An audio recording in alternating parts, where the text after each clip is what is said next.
पहले कल वाला देख ले, फिर ठीक है उसके सर। बाद ये वाला भी करा लो, पहले वो वाला कर ले कंप्लीट। ठीक है सर। ठीक है। अब देखो इसका हमें वो मिल गया था स्वीट राइस का, क्या बोलते हैं, एक्सेस मिल चुका था हमें। सर एरर आ रहा था एक में, किसमें? वो जो आपने बोला था कल बताएंगे, कहाँ एरर? वो जो हैश फाइल को डिक्रिप्ट किया था उसके बाद आपने जो पूरा कंप्लीट हो गया था हमारा। हाँ पूरा क्रैक करके बता भी दिया था मैंने। अच्छा हाँ उसमें बता सर हमने दिया। एक्सप्लोइटेशन का वो नहीं पासवर्ड, किया ना। पासवर्ड हमने एक्सप्लॉइटेशन नहीं किया था कल। अच्छा हाँ हाँ हाँ, आपने बताया था बस पहले उतना ही नहीं। इमुलेशन करेंगे 2-4 दिन तक, उसके बाद हाँ एक्सप्लोइटेशन करेंगे। हाँ।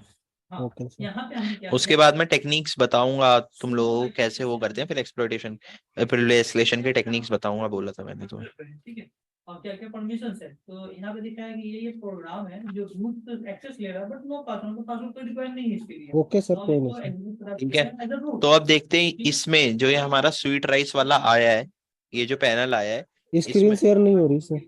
अच्छा screenshot. LD load preload environment की कलर एलडी लाइब्रेरी पार्ट यहाँ पढ़ोगे तो एलडी एंड ये देखो इस स्वीट राइस जो है एक हमारा सीएमएस है, ठीक है, कंटेंट मैनेजमेंट सिस्टम जिसे बोला जाता है, जिसका काम होता है कंटेंट को मैनेज करना।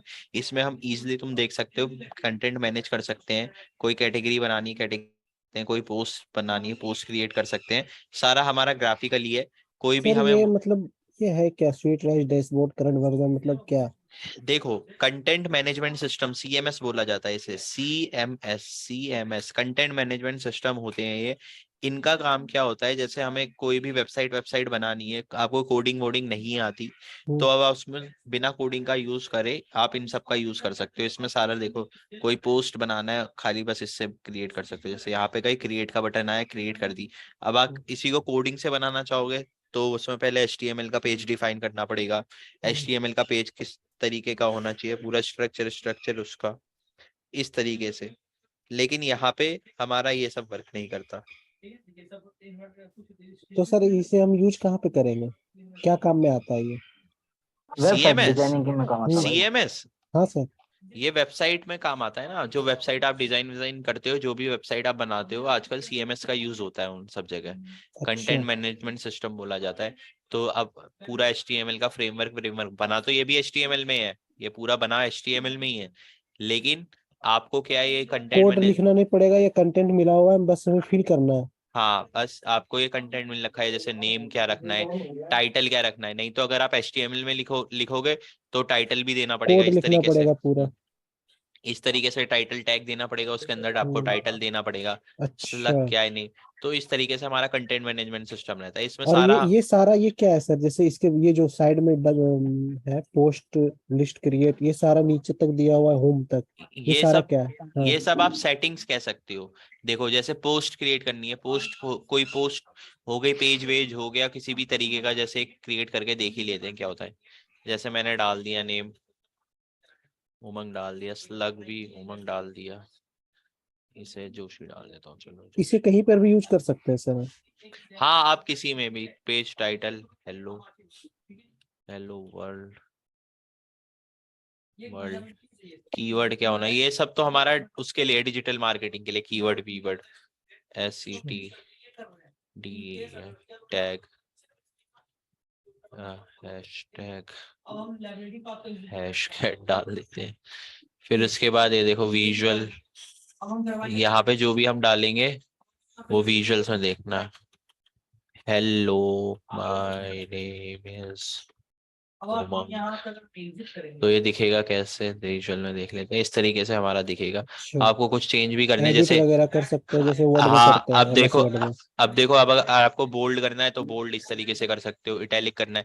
लेकिन अगर यही आपको HTML में लिखना होता तो आपको अलग अलग टैग्स का यूज करना पड़ता। हाँ सर। अगर आपको वो बढ़ानी है मतलब इसका क्या बोलते हैं, साइज बढ़ाना है, फॉन्ट साइज बढ़ाना है, तो फॉन्ट साइज भी आप यहाँ से चेंज कर सकते हो। लेकिन इसमें अगर मतलब हम जो है एडिट कर सकते हैं ग्राफिकल, कोड लिखने का कोई जरूरत नहीं। ग्राफिकली, हाँ हर CMS का यही काम होता है। आप ग्राफिकली ड्रैग एंड ड्रॉप कहते हैं इस तरीके को, वेबसाइट बनाने को इस मेथड को कहते हैं ड्रैग एंड ड्रॉप। जिसमें आप देखो अब थीम्स जो है, यहाँ पे जाके थीम्स भी क्रिएट कर सकते हो। थीम्स हो गया वेबसाइट का स्ट्रक्चर। अब जैसे इसमें ग्रीन यूज हो रहा है तो आप थीम लिस्ट करके डिफरेंट भी कर सकते हो। तो सारा काम जो है हमारा किसका है, ड्रैग एंड ड्रॉप के थ्रू है। तो इसे अप्लाई कैसे करेंगे फिर? किसको? इसको इसे सर अप्लाई कैसे करेंगे? ये जो हम बनाएंगे, ये टेम्पलेट बनाएंगे ना। यहाँ पे डन का ऑप्शन है, डन कर दिया आपने जो भी करना है। अच्छा, ये रहा, ये जैसे पेज कमेंट का अटैचमेंट का ऑप्शन है, अटैचमेंट में गए, कोई चीज अटैच कर दी, पेज वेज। तो सर ये फिर सेव कहाँ पे होगा? हम इसे यूज कैसे करेंगे? मतलब ये तो बना लिया हमने, क्रिएट कर लिया ये फाइल, हाँ, ये फिर अब ये यूज कहाँ पे करेंगे? मतलब हमारा किस किस जगह जाके ये सेव होगा जो हम बाद में इसे डाउनलोड कर सकते हैं? सेव नहीं होगा, रहेगा तो आपका ये इसी में ही, सेव भी यहीं पे ही होगा, आपको डाउनलोड नहीं है, आपके वेबसाइट में वो चेंजेस दिखने लग जाएंगे, जो जो चेंजेस आप करोगे यहाँ पे। ओके सर, समझ गया मैं। समझे? ठीक है सर। कभी वर्डप्रेस का यूज नहीं करा क्या? वेबसाइट वर्डप्रेस में वेबसाइट नहीं बनाई आप लोगों ने, किसी ने? बनाई सर। किसी सीएमएस में बनाई है? यस सर, नहीं सर, वर्डप्रेस, सब, शॉपिफाई। पहली बार देख रहा हूँ। हाँ तो सबकी वर्किंग वही होती है, आपको ड्रैग एंड ड्रॉप करके वेबसाइट बनानी पड़ती है। समझे? समझ गया।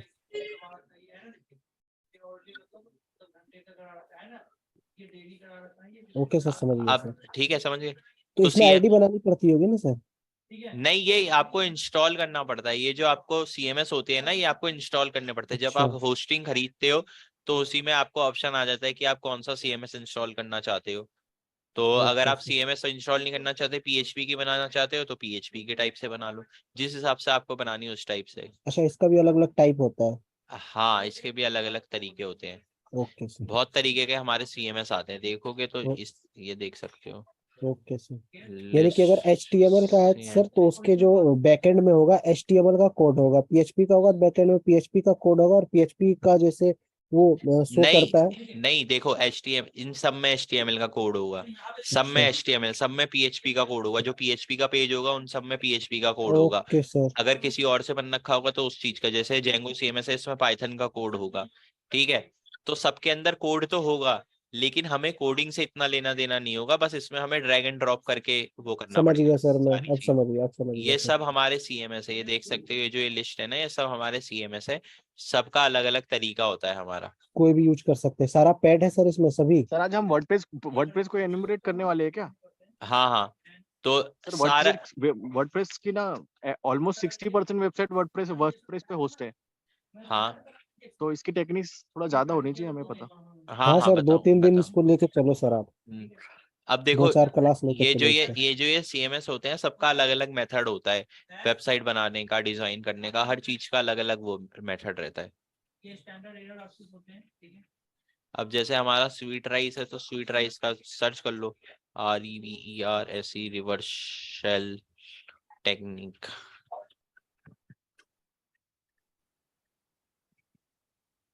डाल दिएगा, ठीक है।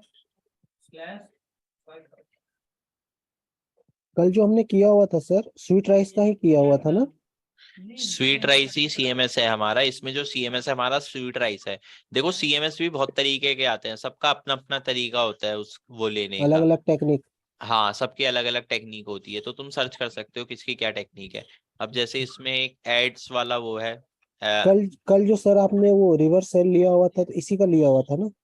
नहीं, कल हमने उसका रूट मी का लिया था, इसका भी लेंगे, दिखा रहा हूँ कैसे लेते अच्छा, वो ट्राई हैक मी में उसका हैं। हाँ, वो डिफरेंट उसका था। अच्छा। अब जैसे इसमें क्या है, you can edit ads code and put it to a template, मतलब यहाँ पे आप कुछ भी कोड वोड डालोगे, उसे आप एड्स कोड के अंदर, you can edit ads code and put it in to a template, यानी कि यहाँ पे जो भी कोड डालोगे वो टेम्पलेट के अंदर जाएगा। तो यहाँ पे भी आप रिवर्स शेल का कोड ट्राई कर सकते हो, जैसे रेफ शेल, क्योंकि यहाँ पे आपको कोड डालना है। तो वही वेबसाइट refshell.com में चले गए, और फिर उसके बाद आपको यहाँ पे अपना आईपी एड्रेस डालना पड़ेगा, टनल वाला, ये रहा 10.17.2.208, और उसके बाद जो भी आपका हुआ है।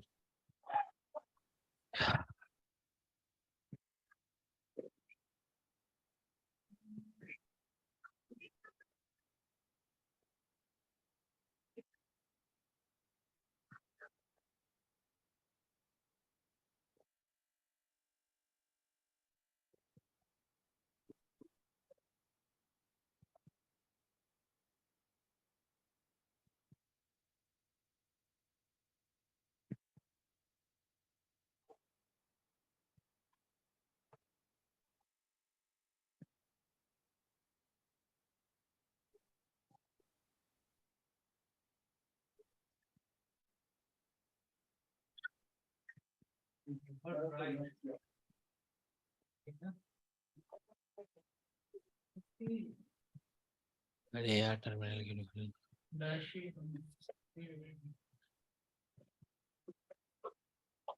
कौन सी है ना बीइंग बेस्ट स्टेटमेंट में डाला आई इंटरेक्ट किया हमने और लिस्ट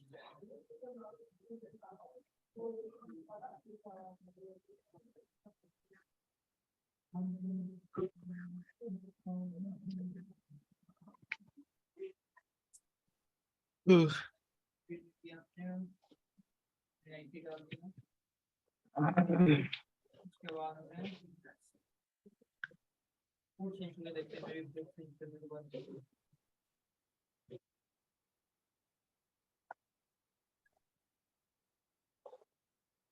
ये वाला मेरा एग्जीक्यूट नहीं हुआ देखो कोई नहीं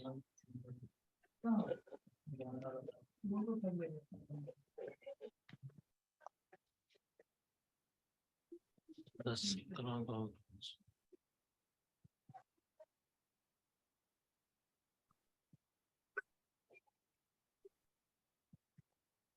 आ गया रूट देखते अब आया रूट आ गया रूट आया रूट इसे करा क्या रहे हो सर, आप कर क्या रहे हो आप? जो बेसिकली टाइम पीरियड देखो यहाँ पे जो एड्स एडमिन है ये वाला जो ये वाला जो वो है हमारा क्या बोलते हैं टैब जो है एड्स वाला जो ऐड है इसके अंदर जो भी चीज मैं डाल रहा हूँ वो चीज मेरी कहाँ हो जा रही है अपलोड हो जा रही है कौन सी डायरेक्टरी के अंदर इस वाली डायरेक्टरी के अंदर दिख रहा है कंटेंट INC के अंदर क्या होता है कि ठीक है ओके सर। यहाँ पे तुम देख सकते हो एड्स डायरेक्टरी है कंटेंट के अंदर कंटेंट टाइप के अंदर PHP बहुत सारी डायरेक्टरी हैं जिसमें PHP की जो भी चीज जा रही है वो PHP की किस में जा रही है कंटेंट्स डायरेक्टरी के अंदर जा रही है तो जो मैंने एड्स डायरेक्टरी के अंदर जा रहा है वो किसके अंदर जा रहा है कंटेंट्स INC एड्स के अंदर तो वही मैंने PHP का शेल अपलोड करा और फिर उसके बाद उसे एग्जीक्यूट करने की कोशिश कर रहा हूँ यहाँ पे मैंने क्लिक करके एग्जीक्यूट कर दिया और यहाँ पे तुम देख सकते हो मुझे शेल मिल गया दिख रहा है जी सर। तो इस तरीके से बहुत डिफरेंट डिफरेंट मेथड होते हैं हर एक CMS का अलग मेथड होता है शेल लेने का अब शेल स्टेबल करेंगे मैंने बताया था शेल कैसे स्टेबल करते हैं विच पाइथन 3 है इसमें Python 3-c import pty://.spawn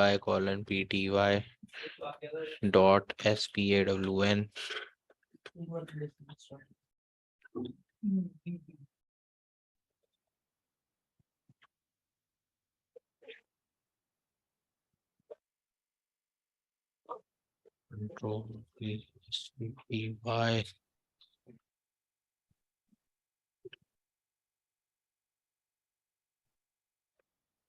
sir ये जो CMS है ना सर, अलग अलग CMS का ना सर, आप थोड़ा बता देना सर, इसे थोड़ा डीप में लेके जाना है, 2 4 5 करा देना CMS।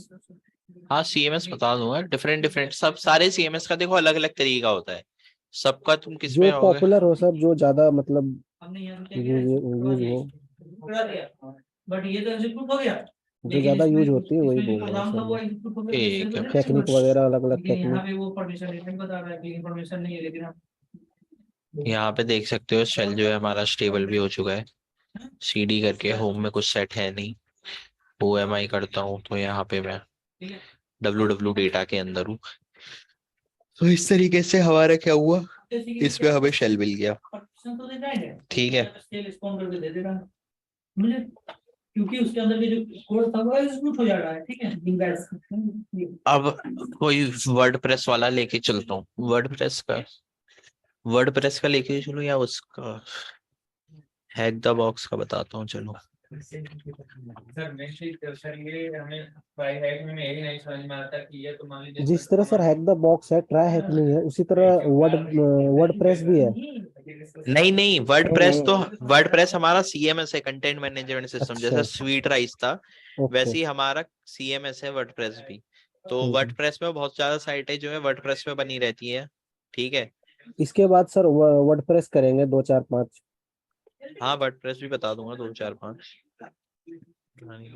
ये वाला बोल रहे हो ना ये अब देखो इसमें हमें इनिशियल एक्सेस देखो हर किसी का अलग मेथड होता है इनिशियल एक्सेस लेने का, हर एक उसका CTF का, ठीक है। तो बस सारा डिपेंड किस में करता है हमारा चीज, सारी चीज जो हमारी डिपेंड करती है वो डिपेंड करती है हमारी उसके ऊपर, क्या बोलते हैं, नॉलेज के ऊपर। एन्यूमरेशन के ऊपर, हाँ। नॉलेज के ऊपर, एन्यूमरेशन के ऊपर कि कितनी आपको एन्यूमरेशन आती है। अब जैसे हम हैक द बॉक्स की एक मशीन करने वाले हैं, ठीक है। डेस्कटॉप पे कोड का क्या है? अब यहाँ से डेस्कटॉप पे एग्जीक्यूट कराते हैं, इंस्टॉल तो कहीं और होगा कब तक, लेकिन डेस्कटॉप पे एग्जीक्यूट हो रहा है ना, तो देखो हैक द बॉक्स की, अबे यार मैं फिर से ऑथेंटिकेट पाथ को हम मतलब हमारा जो पाथ होता है, जैसे कोई भी पाथ है तो हम क्या करते हैं उसको कहीं और भी सिंबॉलिक कर देते हैं, ठीक है, वही काम करते हैं उसका, ठीक है।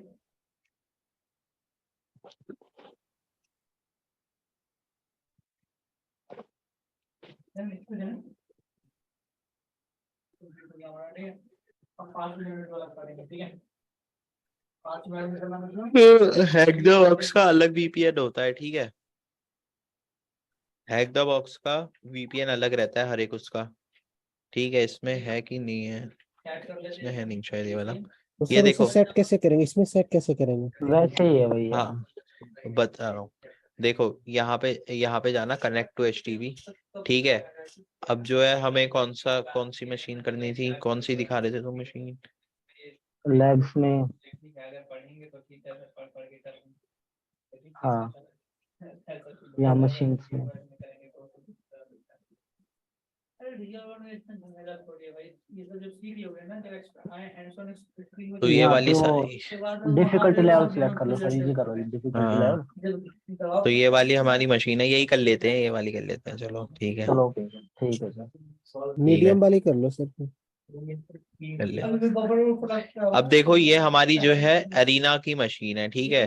तो इस मशीन को वो करने के लिए आपको क्या करना पड़ेगा, इस मशीन को कनेक्ट करने के लिए आपको ये रिलीज अरीना वाला मशीन, हमने ये मशीन से आई थी, कहाँ से आई थी? मशीन से करो सर, मशीन से होगा। हाँ तो ये मशीन वाला, अगर रिलीज अरीना की होती तो हमें ये हाँ। रिलीज अरीना वाला डाउनलोड, पहले ये रिलीज अरीना में थी, पता नहीं, मेरे को ऐसे नहीं याद सर, है। ओपन VPN करो, डाउनलोड हो ठीक है, जाएगा। अब यहाँ से ये ओपन VPN की फाइल डाउनलोड करना, यहाँ पे आप अपना एक्सेस पॉइंट चूज कर सकते हैं, US AU ऑस्ट्रेलिया सिंगापुर, जो भी पास पड़े। सिंगापुर हमारे पास है तो हम सिंगापुर का कर लेंगे, ठीक है, क्योंकि सिंगापुर हमसे पास है तो पास वाला चूज करा करो, ठीक है। Okay sir. सिंगापुर पास है ना हमसे, अगर EU का करोगे तो पिंग बहुत हाई आएगी ना, समझ रहे हो? जी सर। मैंने सर EU का ही किया था। पिंग हाई आती है ना तो कभी कभार वो एक्सप्लॉइटेशन में दिक्कत देता है, एक्सप्लॉइट चलने में। ये अब इसे डाउनलोड कर लो, डाउनलोड फाइल को, फाइल डाउनलोड हो जाएगी तुम्हारी, ठीक है। यहाँ पे देखो ये हमारी फाइल डाउनलोड हो गई, मशीन को ज्वाइन मशीन कर लो, ज्वाइनिंग इंस्टेंट, तो ये देखो ऑनलाइन हो गई मशीन तुम्हारी। अब उसके बाद यहाँ पे जाओ, sudo ओपन VPN, कमांड वही रहेगी सेम, ओपन VPN। अब हमारी लैब करके फाइल डाउनलोड हुई थी, लैब उमंग जोशी .ovpn उसकी, तो ये वाली डाउनलोड लगा लो। इनिशियलाइजेशन सीक्वेंस कंप्लीट लिखा गया, यानी कि हमारी मशीन स्टार्ट हो गई है। Ctrl L कर दो, इसको कर दो। अब देखो ये हमें मशीन का IP एड्रेस मिला है, दिख रहा है? Yes sir. तो सबसे पहले हम रस सर इसे कैसे कैसे पिंग। आपने किया सर, एक बार फिर से बताना सर। इसको VPN के बाद से सर। VPN के बाद से मतलब VPN डाउनलोड करने के बाद, हाँ। VPN डाउनलोड करने के बाद यहाँ पे ज्वाइन मशीन का ऑप्शन था, मैंने ज्वाइन मशीन कर दी। ये अच्छा। दिखाता हूँ आपको, दिखा देता हूँ। ये देखो ये ज्वाइन मशीन का ऑप्शन आया था ना, जी सर। तो यहाँ पे क्लिक कर दिया, मशीन अपने आप चल गई। ये देखो एक्टिव का ऑप्शन आ गया, मशीन चल ओके। गई। ओके इसी सर। में क्लिक करोगे IP एड्रेस में, IP एड्रेस कॉपी हो जाएगा।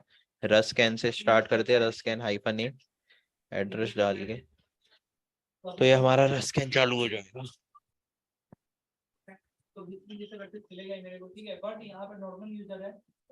इसका तो अलग मेथड होगा सर। किसका? इसका। हाँ सबका अलग अलग मेथड रहता है। Okay sir.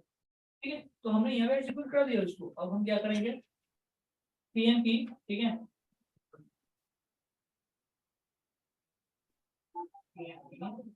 रूट बैच क्या हो गया, रूट वैश हाइफन पी आ गया, रूट में आ गया, देखो रूट में आ गया, हाँ। तो हमने एक मतलब थोड़ी सी नॉर्मल कमांड है तो हमने रूट रिस्पॉन्ड कर लिया थे, हाँ। अब यहाँ पूछ रहा है, चलो वेरिएबल्स बताओ फिर से, तो क्या करेंगे, कैट प्रोम कैट, ठीक है। अब यहाँ पे आएंगे हम, ठीक है। अब हम यहाँ से इसको कॉपी करेंगे, ठीक है, इस पाथ को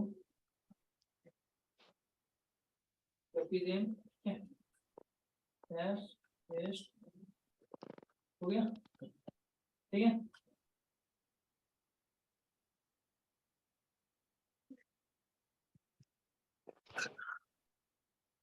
तो देखो ये हमारा स्कैन रिजल्ट आ गया, इसमें हमें 3 सर्विसेज हैं, एक एसएसएच की, एक एचटीटीपी की, एक एक्स मेलटेक 1991 में जो चल रही है, दिख रहा है? हेलो, जी सर, XML टैग और XML मेल। वो हाँ था क्या सर?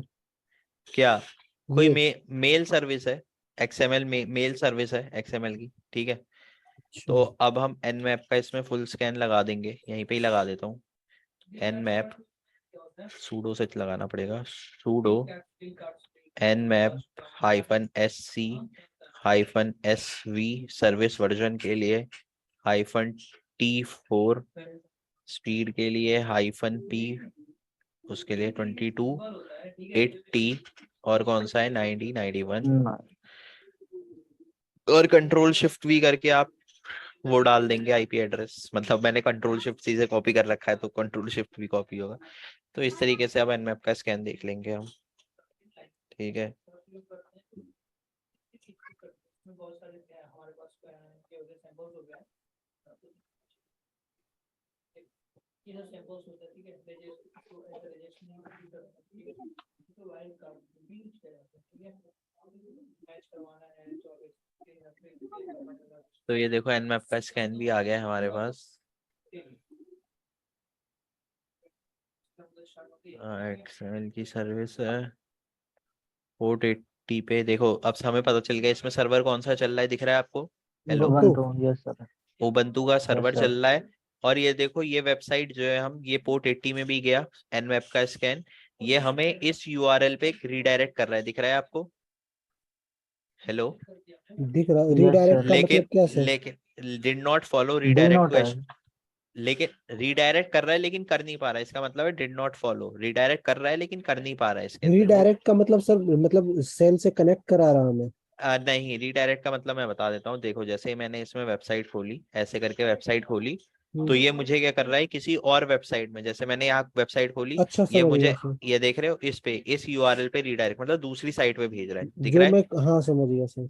अब देखो ये soccer.html में भेज रहा है लेकिन ये खुल नहीं रही है, दिख रहा है आपको? नहीं खुल रही है यस सर। सर। soccer.html, अब देखना ध्यान से सुनना, यहाँ पे आपका डीएनएस का वो वर्किंग है इसलिए नहीं खुल रही है ये। डीएनएस के बारे में पता है आप सबको? डीएनएस सर्वर जो होते हैं हमारे, डीएनएस नेटवर्किंग में पढ़ा होगा, domain name system domain server बोला, system, yes sir. Domain name system server. इनका काम क्या होता है पता है किसी को? डोमेन नेम सिस्टम सर्वर बोला जाता है। Yes sir. क्या होता है? सर हमारे ये सारे बेसिकली जो डाटा को सर हमारा कलेक्ट करता है वेबसाइट सर। का नेम होता है उसको रेजुलेट हाँ कराता है कि वो किसी पर्टिकुलर किस आईपी से कनेक्टेड है। हाँ, देखो इसका क्या काम क्या होता है, रिजॉल्व करना, डोमेन नेम को आईपी एड्रेस में रिजॉल्व करना, यानी कि ये पता करना कि ये जो ये हमारा डोमेन नेम है इसका क्या काम, क्या आईपी एड्रेस है। जैसे कि अगर मैं डालूं होस्ट google.com, तो अब google.com मेरा क्या है, डोमेन नेम है, तो इसका आईपी एड्रेस क्या होगा, इसका आईपी एड्रेस क्या है, ये क्या ऑन कर रहा है, मेरा डीएनएस कर रहा है, डीएनएस जिसको बोला जाता है डोमेन नेम सिस्टम सर्वर, ठीक है। जितने भी हमारे आईपी एड्रेस जो हम यहाँ यस पे सर। वेबसाइट डालते हैं ना, google.com youtube.com, देखो वेबसाइट किससे चलती है, डोमेन नेम से नहीं वर्क करता, बैकएंड में जो है हमारा वही जाता है यूआरएल, ठीक है, वो यूआरएल कह रहा हूँ सॉरी, आईपी एड्रेस, ठीक है, आईपी आईपी एड्रेस। ठीक है। तो ये हमारा डीएनएस सर्वर का काम होता है, डोमेन नेम सिस्टम सर्वर का काम। अब देखो यहाँ पे जो है सबसे पहले, अब रिक्वेस्ट जाती कैसे है, जब भी मैं कोई वेबसाइट डालता हूँ ब्राउजर में, तो क्या होता है, सबसे पहले जो है रिक्वेस्ट जाती है, जो हमारा डीएनएस क्लाइंट होता है, जो हमारा ऑपरेटिंग सिस्टम का, हर एक ऑपरेटिंग सिस्टम के अंदर एक डीएनएस क्लाइंट होता है। तो जो हमारा डीएनएस क्लाइंट होता है, सबसे पहले वो हमारे डीएनएस कैश में चेक करता है, ठीक है। डीएनएस कैश में चेक करता है कि इस डोमेन नेम से नाम से कोई आईपी एड्रेस एसोसिएटेड है कि नहीं है डीएनएस कैश के अंदर। वो देखता है वहां नहीं है, तो वो किसे रिक्वेस्ट भेजता है, वो हमारे आईएसपी जो होता है, आईएसपी के डीएनएस सर्वर पे भेजता है, ठीक है। आईएसपी का जो डीएनएस सर्वर होता है, जो आपके राउटर में सेट रहता है, ठीक है। Hello, yes sir. जी सर। Yes, sir. ठीक है। अब फिर वो आईएसपी के पास रिक्वेस्ट भेजता है, आईएसपी के पास पूछता है कि आईएसपी के डीएनएस सर्वर में कि सपोज करो जैसे google.com ही है, कि गूगल डॉट नाम का कोई वो है, google.com नाम का जो वो है डोमेन नेम, इससे एसोसिएटेड तुम्हारे पास कुछ आईपी एड्रेस है, तो वो कहता है नहीं है। तो उसके बाद वो किसके पास जाता है, उसके पास वो जाता है टीएल, जो हमारे रूट सर्वर्स होते हैं, हमारे कुछ रूट सर्वर्स होते हैं, डीएनएस के रूट सर्वर्स बोला जाता है। तो रूट सर्वर्स के पास जाता है। रूट सर्वर्स क्या कहते हैं, रूट सर्वर्स जो होते हैं वो हमारे डीएनएस क्लाइंट को बता देते हैं कि .com जो हमारा टीएलडी है, टॉप लेवल डोमेन बोला जाता है, .com .in जो भी उसके बाद लगता है, समझ गए ना, yes sir. Top level domain जो भी हमारा मेन उसके वर्ड के बाद लगता है, .in .net .is कुछ भी हो सकता है, .edu हो गया, .gov हो गया गवर्नमेंट के लिए। तो जो भी हमारा टॉप लेवल डोमेन है, ये जो ये टॉप लेवल डोमेन है, इस टॉप लेवल डोमेन से रिलेटेड आईपी एड्रेसेस तुम्हें किस सर्वर में मिलेंगे, ये हमारा कौन बता देता है, रूट सर्वर हमारे डीएनएस क्लाइंट को। फिर वो उस सर्वर के पास जाता है और वो सर्वर उसे, जैसे google.com है तो उससे रिलेटेड आईपी एड्रेस निकाल के दे देता है, ठीक है। हेलो हेलो, ठीक है सर। समझ में आ गई डीएनएस की पूरी प्रोसेस? हेलो। सर थोड़ा बहुत तो समझ गया, थोड़ा बहुत ऊपर ऊपर से चला गया। ये क्या? सर ये प्रोसेस जो है सर, ये मतलब होगा कैसे सर? जैसे मैंने जैसे आपने बताया कि पहले मैं सर्च करूंगा, तो हाँ जो देख, डीएनएस में नहीं रहेगा तो देखो वो सबसे पहले आप सर्च करोगे,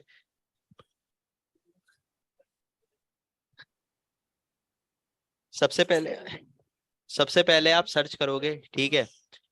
ये प्रोसेस जो है आपकी बैकग्राउंड में चलती है, आपको नहीं दिखती, लेकिन ये प्रोसेस अगर आप वायरस्टार से कैप्चर करोगे पैकेट तो दिखेगी।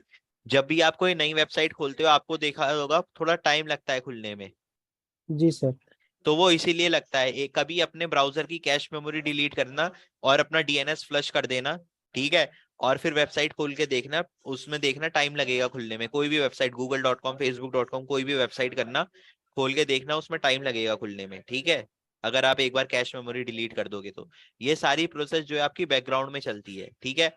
अब देखो यहाँ पे soccer.htb नहीं मिला इसे, क्यों नहीं मिला, क्योंकि इसे नहीं पता कि इससे रिलेटेड जो आपका डीएनएस है वो कहाँ मिलेगा, ठीक है।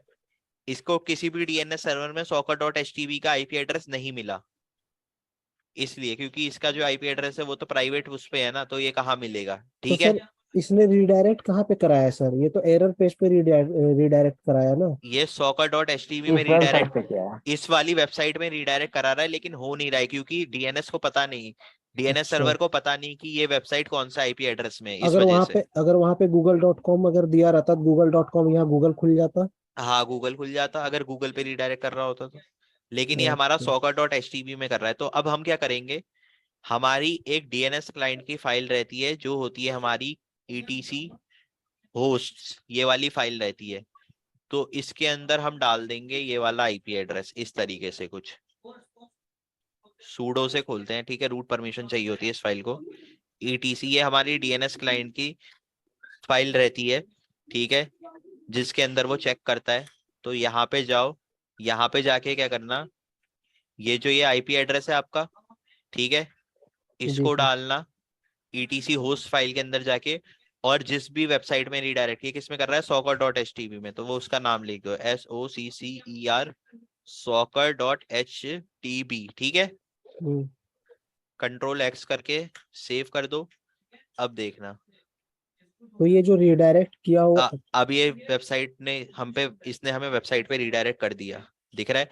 अब आप अगर nmap का स्कैन फिर से चलाओगे ना, तो ये रिडायरेक्ट भी फॉलो कर लेगा, दिखाता हूँ मैं आपको।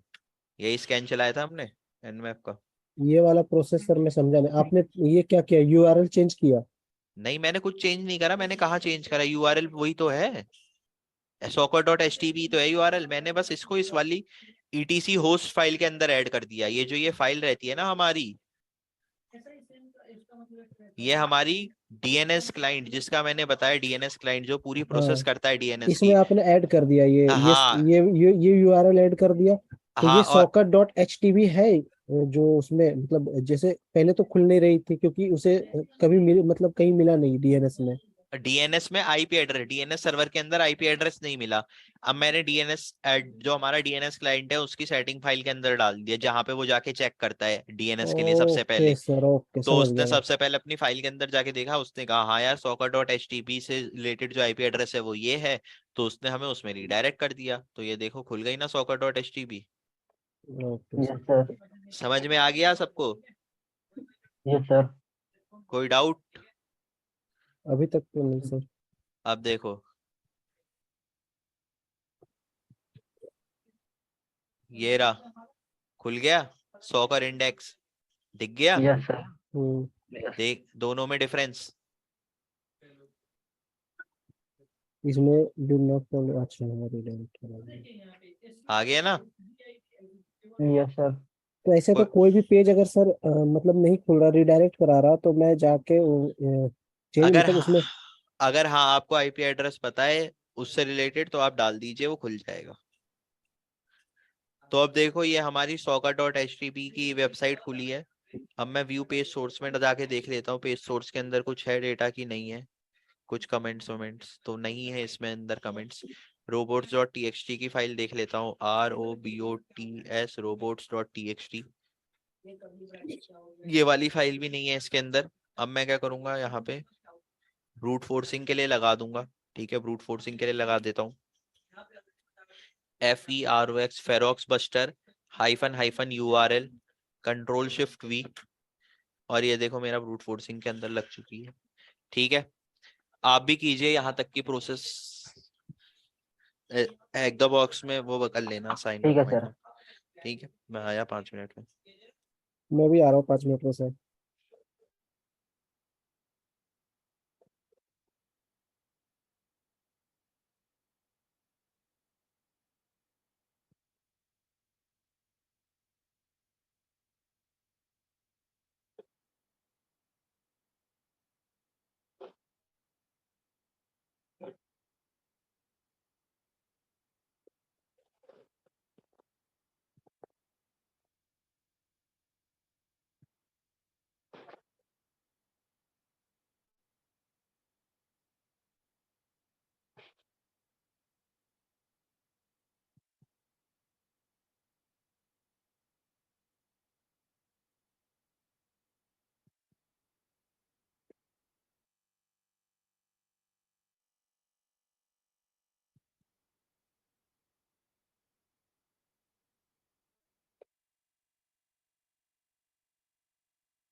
चाय वाला कब आएगा? हेलो, आवाज आ रही है गाइस? Yes sir. तो देखो ये हमें 3 डायरेक्टरी मिली है, soccer.htp, टाइनी और टाइनी अपलोड्स। ठीक है, तो हम टाइनी के अंदर जाके देख लेते हैं क्या है। फाइल मैनेजर, अच्छा, तो इस तरीके से एक लॉगिन पैनल मिला है।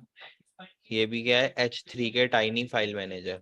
ठीक है, और एक अपलोड्स का मिला है, अपलोड्स। अरे यार, सॉकर टाइनी स्लैश अपलोड्स, ये वाला है ना। कॉपी लिंक एड्रेस, यहाँ पे जाके पेस्ट कर दिया। फॉरबिडन 403 फॉरबिडन, यानी कि इसमें हमें जाने का अलाउड नहीं है क्योंकि 403 फॉरबिडन है। चलो ठीक है, अब देखो यहाँ पे टाइनी फाइल मैनेजर है, ये जो ये हमारा जो भी सिस्टम है हमारा H3 के, इस ये टाइनी फाइल मैनेजर है। तो इसके अंदर देखते हैं क्या है, टाइनी फाइल मैनेजर, ठीक है। Tiny file manager, web based file manager in PHP, manage your file efficiently and easily, यानी कि ये कोई फाइल मैनेजमेंट सिस्टम है। टाइनी फाइल मैनेजर दिख रहा होगा आपको, गिटहब का लिंक Yes, मिला है, sir. उसी में मैंने रीड करा है, जिसमें आप अपनी PHP की फाइल्स को मैनेज कर सकते हैं। ठीक है, PHP की फाइल मैनेज करने के लिए what is tiny file manager. क्या क्या बताया सर आपने, मैं थोड़ा चला गया था बाहर। अभी कुछ ये हमें 3 डायरेक्टरी मिली है, soccer.htp.tiny वो जो और ब्रूट फोर्स अपलोड्स। किया आपने सर। हाँ, ब्रूट फोर्स करके। तो इन डायरेक्टरी के अंदर मैं गया तो इसमें लॉगिन पैनल मिला है टाइनी का। फिर मैंने देखा ये टाइनी फाइल मैनेजर है क्या। तो टाइनी फाइल मैनेजर जो है एक हमारा web based PHP file manager है, जिसमें हम क्या कर सकते हैं, it is a simple fast and small size and single page file that can drop into any folder on your server, multi language, ready web for storing. यहाँ पे हम स्टोर कर सकते हैं, अपलोड कर सकते हैं, एडिट कर सकते हैं और मैनेज कर सकते हैं फाइल फोल्डर्स ऑनलाइन। अगर हमें कोई भी फाइल ऑनलाइन वेब ब्राउजर के थ्रू अपलोड करनी है, स्टोर करनी है, एडिट करनी है, मैनेज करनी है, तो हम ये टाइनी फाइल मैनेजर का यूज करते हैं। ओके ठीक है, ओके। तो अब देखो इसका हमें लॉगिन पेज मिला है, तो हम क्या क्या ट्राई कर सकते हैं। तो लॉगिन पेज में हम डिफॉल्ट पासवर्ड्स के लिए ट्राई कर सकते हैं। तो इसका जो भी डिफॉल्ट पासवर्ड है, तो इसके दो डिफॉल्ट यूजर नेम पासवर्ड है, एक admin@123 और एक यूजर 12345 है। तो ठीक है, पहले admin default user names try कर लेते हैं। तो admin@123 एडमिन है, और एडमिन अरे यार ADMIN@123, ये ट्राई करके देख लेते हैं डिफॉल्ट पासवर्ड चलने हैं कि नहीं। तो देखो हमारा डिफॉल्ट पासवर्ड लग गया और मुझे इसके अंदर का एक्सेस मिल गया, दिख रहा ये डायरेक्टरी का है ना सर? है। ये क्या, ये मतलब ये जो फाइल मिला है? ये हमें एक डायरेक्टरी के अंदर मिला, ये मैंने डायरेक्टरी ब्रूट फोर्सिंग लगाया तो टाइनी करके एक डायरेक्टरी आई थी, अच्छा ठीक उस है सर। डायरेक्टरी के अंदर लॉगिन की फंक्शनैलिटी थी, लॉगिन की फंक्शनैलिटी मैंने देखा सबसे पहले टाइनी फाइल मैनेजर है क्या, फिर मैंने उसके डिफॉल्ट यूजर नेम पासवर्ड देखने गया क्योंकि मुझे उसका लॉगिन पैनल मिला था। तो डिफॉल्ट यूजर नेम पासवर्ड मुझे मिला इसका एडमिन और admin@123। तो मैंने जैसे ही डाला मुझे लॉगिन मिल गया इसमें, देख सकते ओके हो आप। Okay sir. तो इसके अंदर हम क्या, जो भी इमेजेस है उसको मैनेज कर सकते हैं, अपलोड कर सकते हैं कोई भी फाइल को। तो जब हम इसमें फाइल अपलोड कर ही सकते हैं तो फाइल अपलोड करके देख लेते हैं। ठीक है, सर फाइल अपलोड भी कर सकते हैं और डाउनलोड भी कर सकते हैं या सिर्फ अपलोड कर सकते हैं? अपलोड डाउनलोड सब कर सकते हैं, अपलोड डाउनलोड मैनेज क्रिएट विरेट जो भी करना है सब कर सकते हैं, यहाँ पे लिखा हुआ है ना, ये देखो। कुछ भी कर सकते हैं, स्टोर अपलोड एडिट, एडिट भी कर सर सकते हैं, ऐसे तो मैनेज। अपलोड अपलोड अगर करने का हो सर, तो उसमें तो कोई भी मालवेयर भी अपलोड कर सकता है। हाँ, कोई भी मालवेयर, वही हम ट्राई करेंगे अपलोड करने का, यहाँ पे PHP का वेब शेल अपलोड करके देखेंगे। ठीक है, कहाँ से करेंगे, revshell.com में चले गए, तो यहाँ पे जाके हम PHP का रिवर्सल अपलोड करके देखेंगे। 10.17.2 208 PHP। तो सर हाँ ये सर बताइए। किसी में भी अपलोड कर सकते हैं या सिर्फ PHP में? PHP में ही अपलोड करते हैं क्योंकि मैंने आपको बता रखा है जो PHP में अपलोड की क्या रहती है फंक्शन है। जैसे ही अगर कोई फाइल आप देखो वेब सर्वर्स के अंदर क्या रहता है, बाय डिफॉल्ट जो वो है आपके जो वो है डेवलपर्स हैं, वो एक फंक्शनैलिटी ऑन रहती है जिसमें क्या होता है, अगर PHP की फाइल कोई भी यूजर मांगता है, मांगेगा कैसे, उस पर क्लिक करके अगर कोई भी यूजर की तरफ से PHP की फाइल की रिक्वेस्ट आती है ओपन तो रहेंगे वो? तो वो एग्जीक्यूट होके उसका रिजल्ट आएगा यूजर के सामने। मतलब ओके सर। सबसे पहले वो फाइल एग्जीक्यूट होगी और फिर उसका अगर txt की फाइल होगी तो उसके अंदर जो भी रिजल्ट होगा वो एज इट इज आ जाएगा। लेकिन PHP की फाइल आपको पता है एग्जीक्यूटेबल, वैसे ही .aspx अगर विंडोज की बात करें तो उसमें .aspx वाली फाइल चलती है। ओके सर, समझ गया। ठीक है, अब देखो ये हमारे एक PHP का शेल बना ही लेते हैं। Nano rev shell dot PHP control shift P. एक सेकेंड, हमारा वो भी चेंज हुआ होगा, ये कंट्रोल आरबी सेल क्या है सर? रिवर्स सेल है? हाँ रिवर्स शेल की फाइल बना रहा हूँ। यहाँ पे मुझे दूसरा वो देना पड़ेगा। IF कॉन्फ़िग करके देख लेता हूँ मेरा टनल IP एड्रेस क्या है, क्योंकि मैंने चेंज करा है ना अभी। देखो हैक द वर्क्स है, मेरा टनल IP एड्रेस ये है 10.10.14.38 10.10.14.38। ये किसका आईपी है सर? ये टनल IP एड्रेस जो मुझे उसके उसके थ्रू अच्छा, मिला मिला था ओपन। जो आपने हाँ VPN ऑन किया था। हाँ, सबका अलग, ट्राई हैकमी का अलग मिलेगा, उसका अलग होगा। Okay sir. D control shift V control X और ये हमने अपलोड कर दिया। यहाँ पे गए, यहाँ पे डाला था ना। तो सर ये आपने अभी आईपी अपलोड किया हुआ है? क्या चीज? ये जो अभी आपने अपलोड किया ये क्या है सर? ये मैंने रिवर्स स्क्रिप्ट है या कुछ और? रिवर्स शेल है। रिवर्स शेल का कोड है जो मैंने यहाँ से revshell.com से जनरेट करा था। अच्छा, ये जो साइड में दिख रही है पूरा? हाँ ये पूरा पूरा नीचे अच्छा, तक है। यहाँ पे कॉपी का ऑप्शन है, कॉपी कर लो आप। कॉपी करके इसे समझ लो। हाँ अपलोड कर लो। अब मैंने ये अपलोड करा, ये हुआ है अपलोड। तो मैं अपलोड में जा रहा हूँ।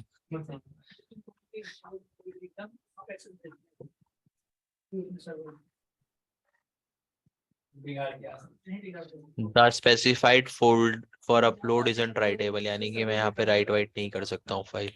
अच्छा जी, तो यानी कि फाइल वाइल कुछ अपलोड नहीं होगी। न्यू आइटम में जाके देख लेता हूँ। File create now.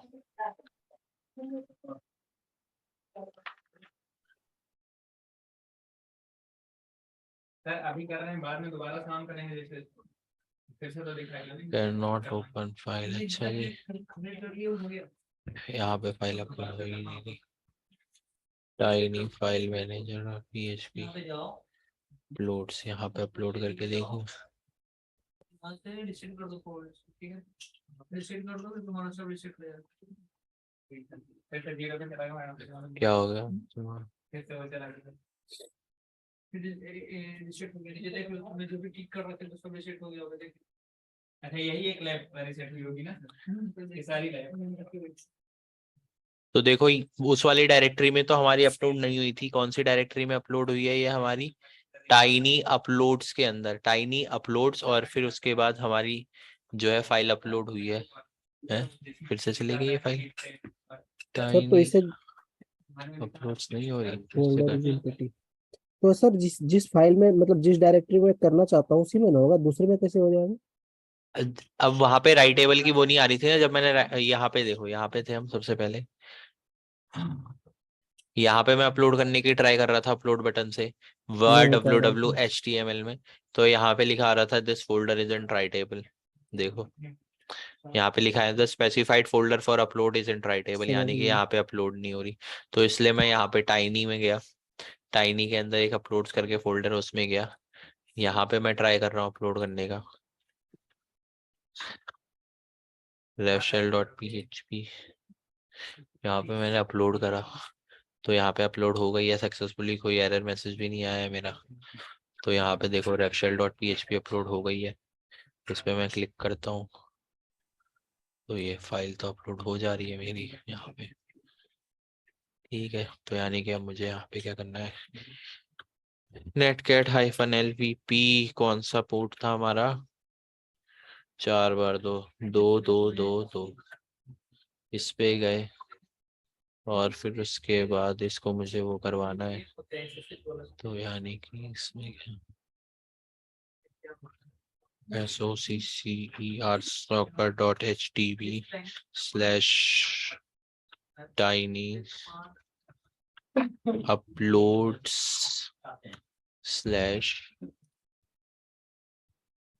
refshell.php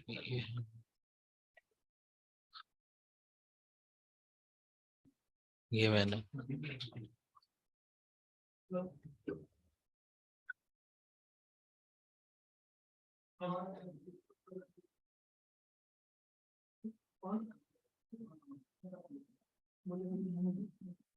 तो ये देखो यहाँ पे मुझे रिवर्स शेल भी मिल गया, दिख रहा है।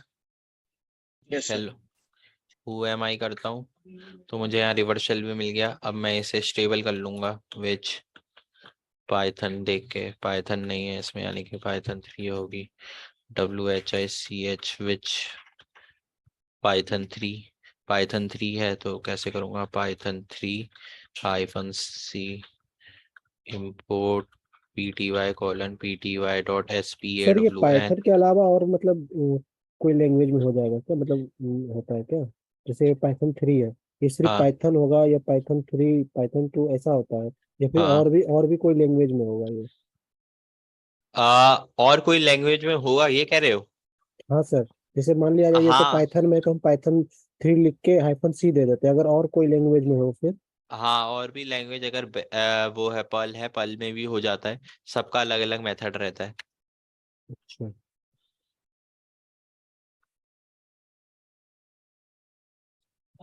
तो ये देखो, ये हमारा शेल स्टेबल हो चुका है। cd करके देखता हूँ तो मैं होम डायरेक्टरी में पहुंच गया, HTML। ओके, तो देख लेता हूँ क्या है, cat HTML करके ये भी डायरेक्टरी है। तो cd HTML ls करके देखता हूँ। तो इसके अंदर देखो हमारी बहुत सारी इमेजेस हैं और एक फाइल भी है index.html की। index.html की फाइल में ये हमें कोड दिख गया कि क्या कोड है जिससे वेबसाइट बनाई गई है। index.html का दिख रहा है। जी सर।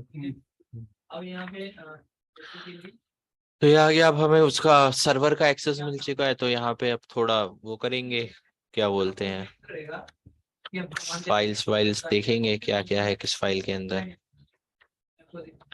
इंडेक्स एक टाइनी करके भी डायरेक्टरी है, इसके अंदर देख लेते हैं क्या है, cd tiny ls the file मैंने tiny file manager dot php। अच्छा जी, cat tiny file manager dot php। तो इसके अंदर भी कुछ कोड है, इसको पढ़ के देख लो क्या कोड है आपका।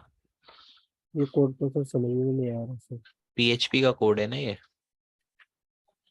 अच्छा, ये php का कोड है। देखो कोड तो थोड़ा बहुत पढ़ना आना ही चाहिए, कोड पढ़ना नहीं आएगा तो दिक्कत हो पता जाती है। कैसे करेंगे सर कि क्या है? हाँ, क्या चीज जा रही है अब।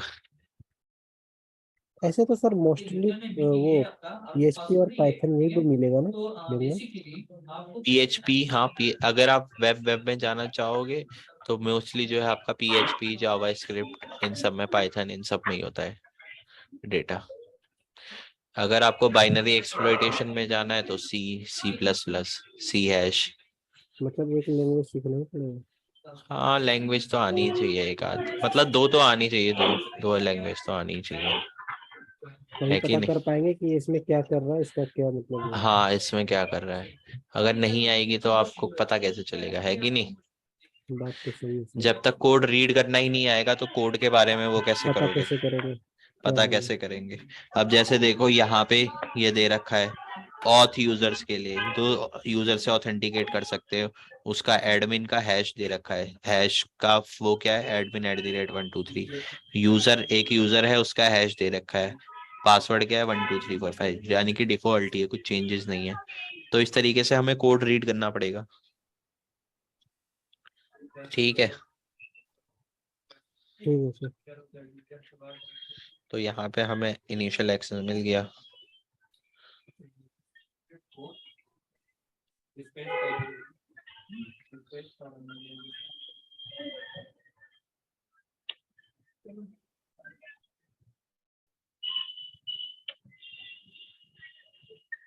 आ गया? Yes? अब मुझे पासवर्ड बताओ, क्या है पासवर्ड? ठीक है, इंटर मार दिया, ठीक है।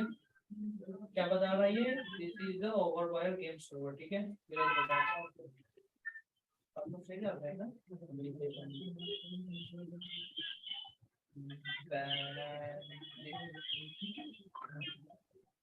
जब ready, अब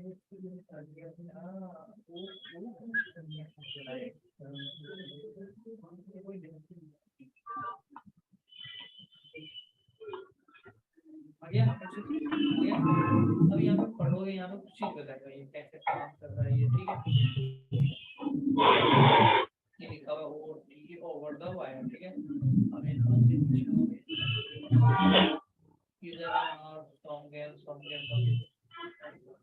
dot leave the process running dot from leave store file इसको बता रहा है कैसे कैसे आप यूज कर सकते हो, ठीक है। इसको जो टूल बता रहा है कि ये टूल आप यूज कर सकते हो, ठीक है। ये टूल हो गया। अब यहाँ पे आपका फर्स्ट टास्क है, फर्स्ट टास्क हो गया, तो सेकंड टास्क पे आते हैं।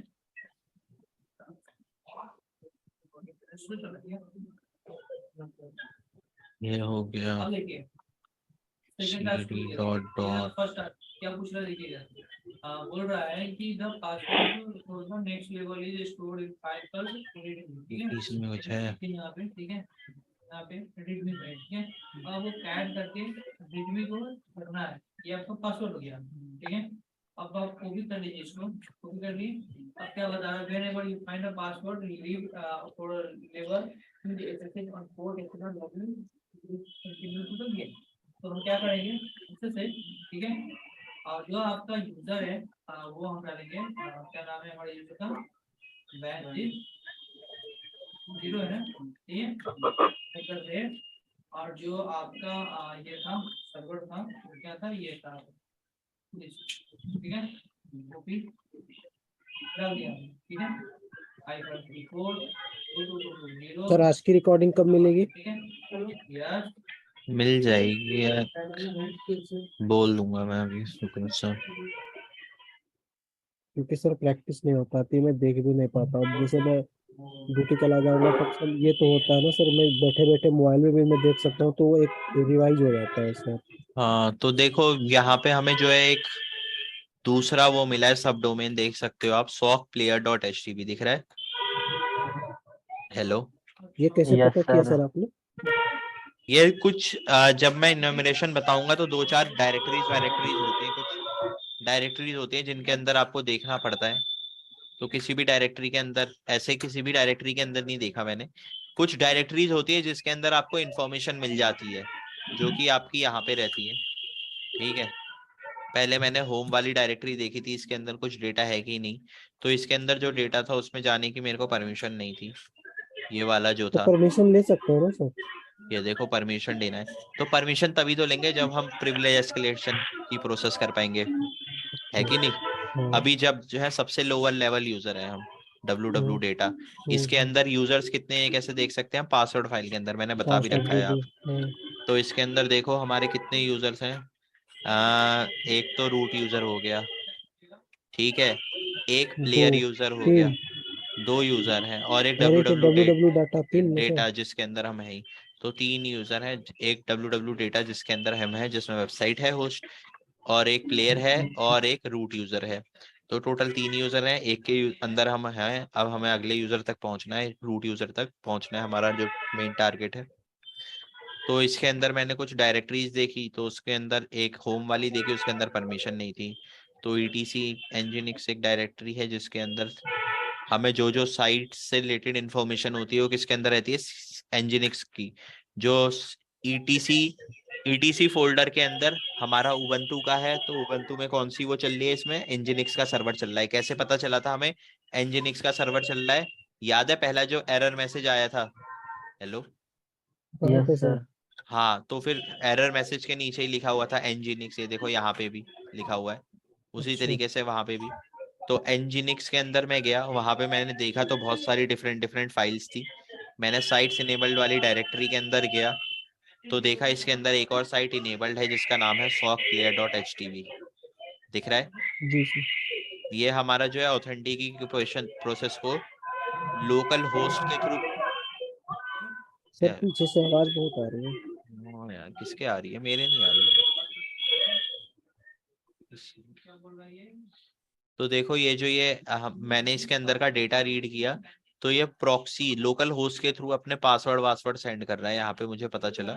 कि जो भी इसमें पासवर्ड जा रहे होंगे सर्वर के अंदर sockplayer.htv के अंदर, वो इस लोकल होस्ट में पोर्ट 3000 के थ्रू होते हुए जा रहे हैं। ठीक है, तो अब हम इसको सबसे पहले तो हम इसे अपने मशीन में खोलेंगे। कैसे खोलेंगे बताओ, अब कैसे खोलेंगे इसको? अब मैं यहाँ पे डालता हूँ sockplayer.htv, क्या ये खुलेगा? हेलो, अगर रिडायरेक्ट हो जाएगा तो नहीं खुलेगा सर। नहीं खुल रहा ना sockplayer.htv, दिख रहा है? Yes sir. क्यों नहीं खुल रहा? अब मैं यहाँ पे ऐसे करके डालना होगा। क्यों नहीं खुल रहा ये sockplayer.htv? कोई बता सकता है? डीएनएस में नहीं है सर, इसलिए। है, हाँ डीएनएस में, सही बताया, क्योंकि ये हमारे डीएनएस फाइल के अंदर नहीं है। अब इसे नैनो करके उसमें आईपी डालेंगे फिर आ जाएगा। हाँ, अब हम क्या करेंगे, यहाँ पे आईपी एड्रेस तो सेम ही रहेगा, 10.10.11.194। सर्वर तो वही है, कंट्रोल शिफ्ट भी यहाँ पे डाल दिया, कंट्रोल एक्सेस। अरे यार, सूडो करके खोलना पड़ेगा इसे, pseudo Kali 10.10.11.194, control shift we control x कर दिया। अब करते हैं इसे http://sock-player.htv।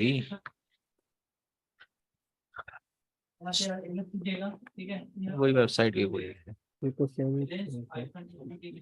तो आपके पास ये फाइल है, ठीक है, फाइल, और ये आपका सर अगर कोई भी पेज मतलब यूआरएल है, रिडायरेक्ट अगर कराएगा वो, तो एरर मैसेज भी आएगा या ओपन ही नहीं होगा?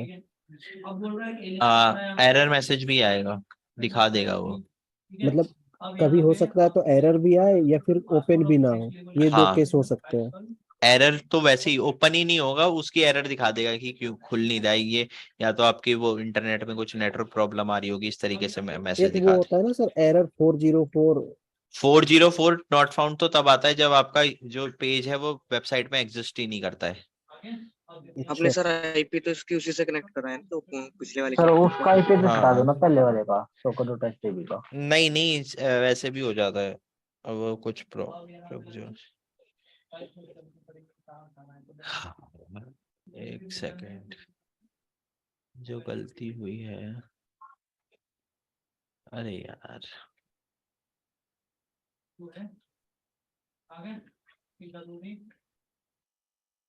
सब डोमेन है ना ये, तो मुझे इस तरीके से लिखना पड़ता है। क्या बोल रहा है, स्पेस 25, अब इसके अंदर सब मार्क निकाले होंगे, ठीक है। वो सब डोमेन है ना, तो मुझे उसके आगे इस तरीके से लिखना पड़ेगा, sockplayer.soccer.htv, इस तरीके से। ऐसा क्यों लिखना पड़ेगा सर, मतलब मैं समझा इसको। ये देखो, सब डोमेन जो होता है वो मेन डोमेन का पार्ट होता है ना, अच्छा ठीक है। तो जो ओके सर। मेन ये हो गया हमारा सब डोमेन, मेन डोमेन, और फिर सो इसका पार्ट sockplayer.htv, ठीक है, इसलिए हमें ये ऐसे करके लिखना पड़ा। ये रहा ना, ls करता हूँ तो ये रहा server name sockplayer soccer.htv, control shift C, यहाँ पे इस तरीके से डालना पड़ेगा, control shift B control X, अरे एक सेकेंड, कंट्रोल सी करता हूँ, सॉरी। एक बार आपने बढ़ाया तो देखो, जब एक ही आईपी एड्रेस में मल्टीपल वेबसाइट्स होस्ट हो ना, तो वो मैं गलत डाल रहा था, सॉरी, थोड़ा उसमें इस तरीके से आपको डालनी पड़ेगी, स्पेस स्पेस दे दे के, दिख रहा है? एक मिनट स्पेस से, सर। स्पेस से आप एक soccer.htv हो गई, एक sockplayer.soccer.htv, जैसे मैंने ऊपर डाल रखी है ना, ये इसी तरीके से आपको डालनी पड़ेगी, स्पेस करके सेपरेट करनी पड़ेगी। तो हाँ सर अभी आपने बोला एक ही आईपी पे दो सब दो मतलब डोमेन ना। हेलो, आपने क्या बोला सर अभी, मतलब हेलो, आवाज नहीं आ रही।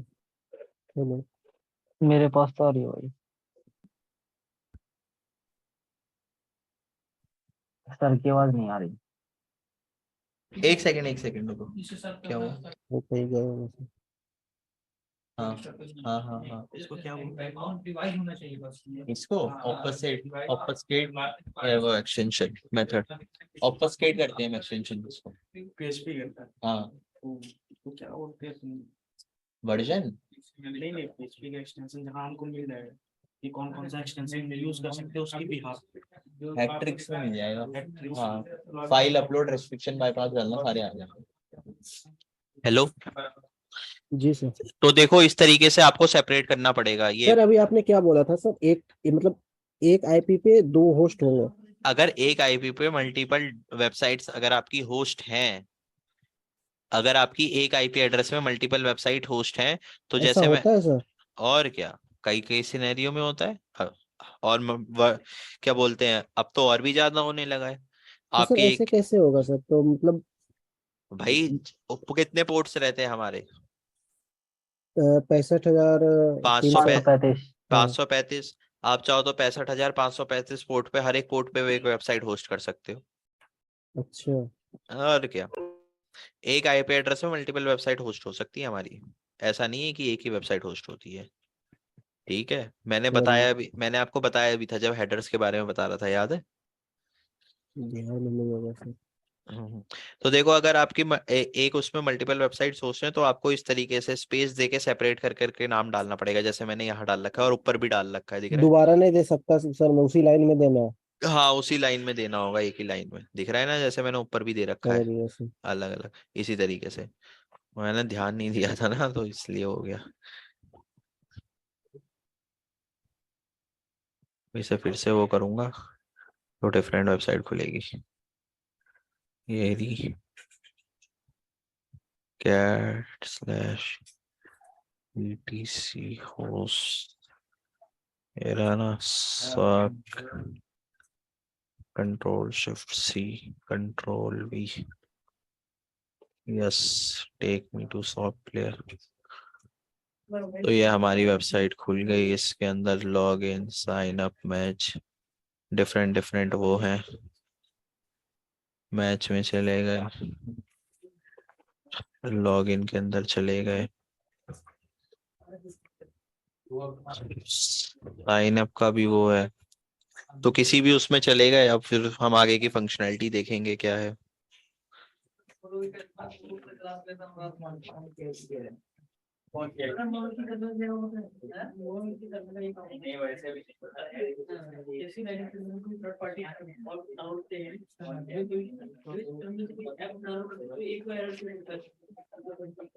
साइन अप ऑप्शन में जाके देख लेते हैं, यहाँ पे मैंने डाल दिया @crow.in उमंग, फिर पासवर्ड हो गया जोशी, साइन अप करा।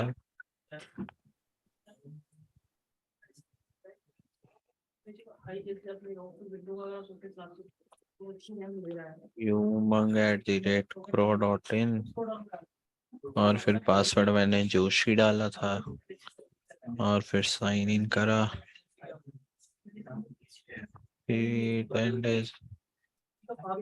और टिकट्स, प्लीज डोंट फॉरगेट।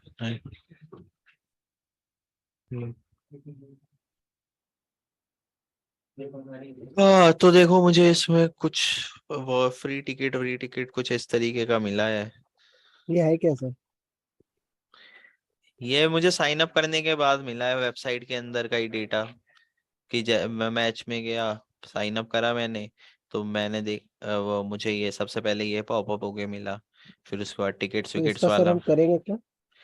देखेंगे उसमें क्या अगर चीज है। क्वेश्चन आंसर में मांग रखा होगा ना सर टिकट। हाँ, मांग रखा होगा तो वहां देख सकते हैं, नहीं तो देख सकते हैं क्या है, पेज सोर्स के अंदर चले गए, डेटा वेटा देख लिया।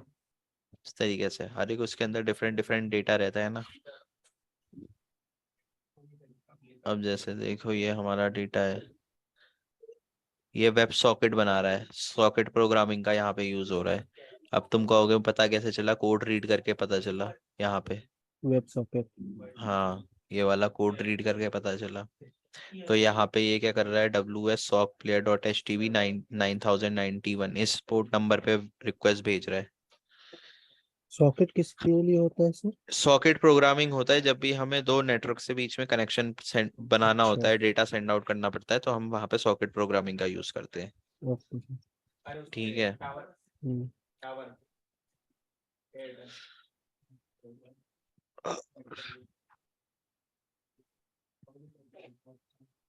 तो इस तरीके से हमारा डेटा जा रहा है, सॉकेट प्रोग्रामिंग का यूज हो रहा है। तो इस उस पे मैं कुछ कर सकता हूँ, देख लेता हूँ।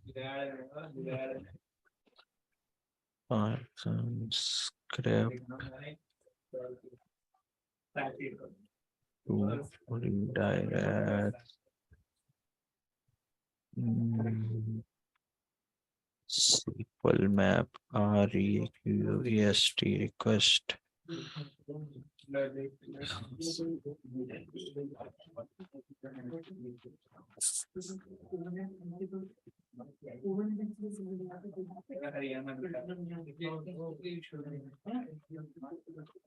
हाँ तो नहीं वो वाली है दिखाओ 100 वाली। अरे सीधा बोलो सर्वर पूरा कर दिया। अलग है नहीं है तुम्हारे फोन चीटिंग है ये मत देखो। नहीं यार सवाल करने आ गया पता नहीं क्या मांगता है नहीं यार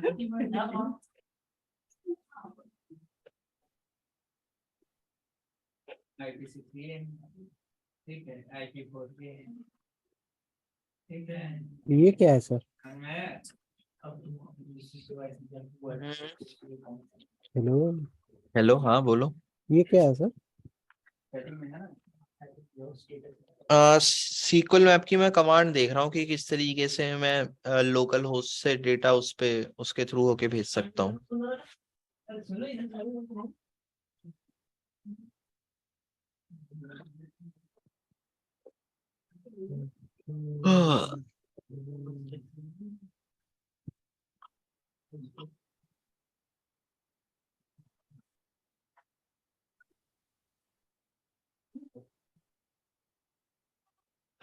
सर एसक्यूएल की कितनी क्वेरीज होती है सर?